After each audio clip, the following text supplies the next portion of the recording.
You know that feeling when nothing goes your way?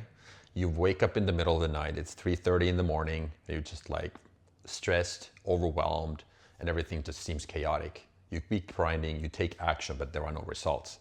This has been my year professionally. 2025 up to this point has been really, really tough. In this video, I'm going to recap what has happened and what my steps are going forward.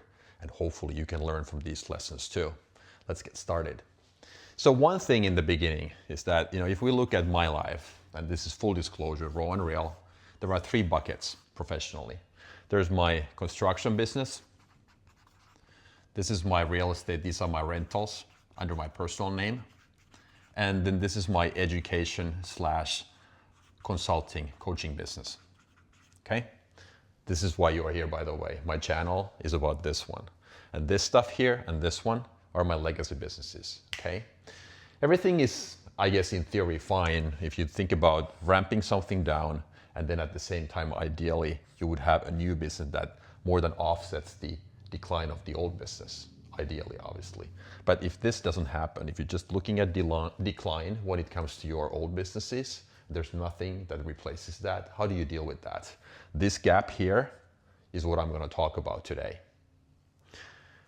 Let's start by looking at another graph. I want to illustrate how I see the world and my life overall. So if we think about this is short term. We are here right now. This is long term. There are really two things that we need to understand. There's pain and there's regret. Pain is always short term. If we are trying to change our lives, leave a bad relationship, try something new, like launch a business, which I did, it's always related to pain. So it's like, do I have the courage to do that? Do I have enough skills to launch my new business? Or am I going to be successful? There's plenty of uncertainty.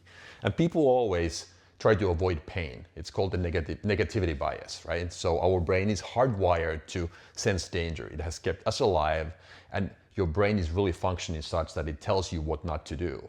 So that's why many people oftentimes we avoid pain. And when we avoid pain, what does it mean? It leads to long-term regret. And of these two, people always overemphasize and overestimate pain, and they underestimate regret.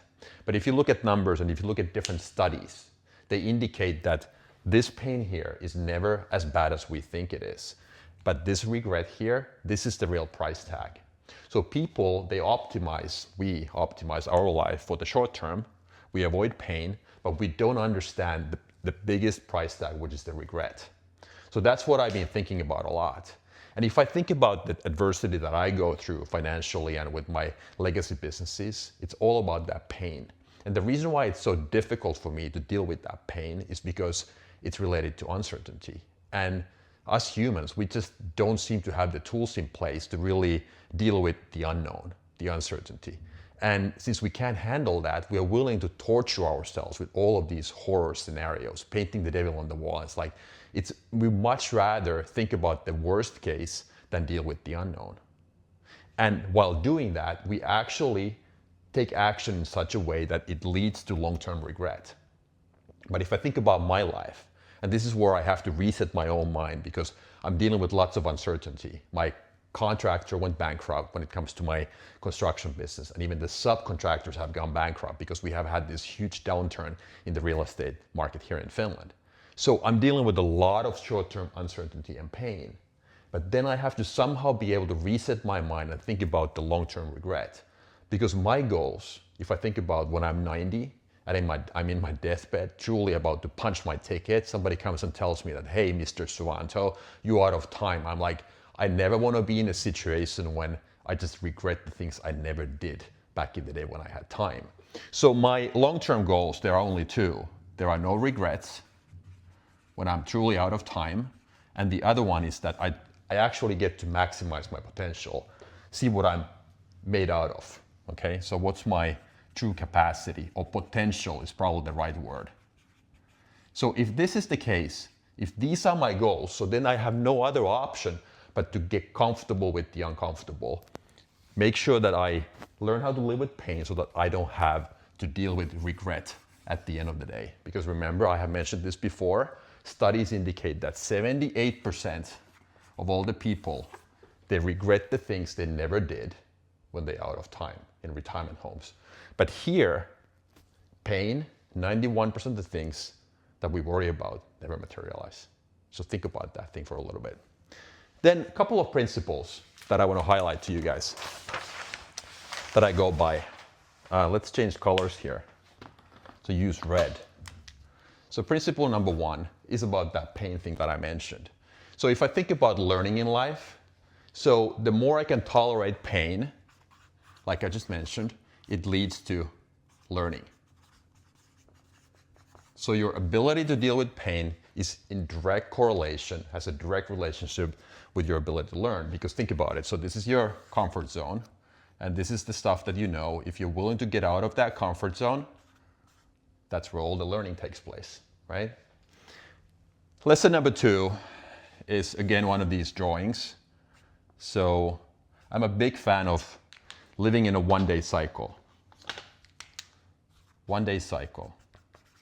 What does that mean?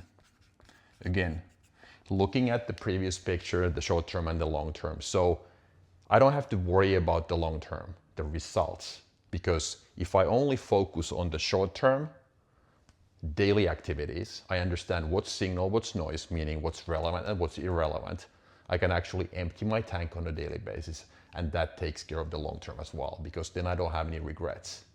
And remembering that if I empty my tank on a one-day cycle, I identify the key activities and key actions for one day, then I just do absolutely everything in my power to empty my tank, regardless of all the worries, regardless of all the goals and numeric targets I have for myself financially or whatever. Then I just ask myself at the end of the day, did I do my absolute best in taking care of this thing? And if the answer is yes, I fulfilled that promise, that mission for that one day. Think about it. So, number 3, it's gratitude. Again, it's hard when there's plenty of adversity. That old saying about nothing is forever applies here. If I have the toughest day today, or if everything goes as planned, it doesn't mean that tomorrow is going to be the same. Right now, when I have lots of issues with my legacy business and all the adversity and challenges here and there, I remind myself, nothing is forever. How do I make sure that the glass is always half full? I do my gratitude exercise. I actually go back to journaling at least 3 things that I'm grateful for every day. And they have to be different than yesterday. So I can't be listing the same things all over. That's the thing. And last principle, number 4, everything takes longer and everything is harder than what it initially sounds like. So I would say that this is the 10-year season principle. So in order to get good at something, it takes you at least 10 years. That's how I look at it. So how do I stay in the game? Sometimes the only goal is to just stay in the game. So play those infinite games that never end. Entrepreneurship is one. I never lose if I never quit.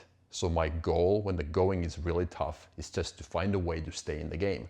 Health is an example too, is a good example.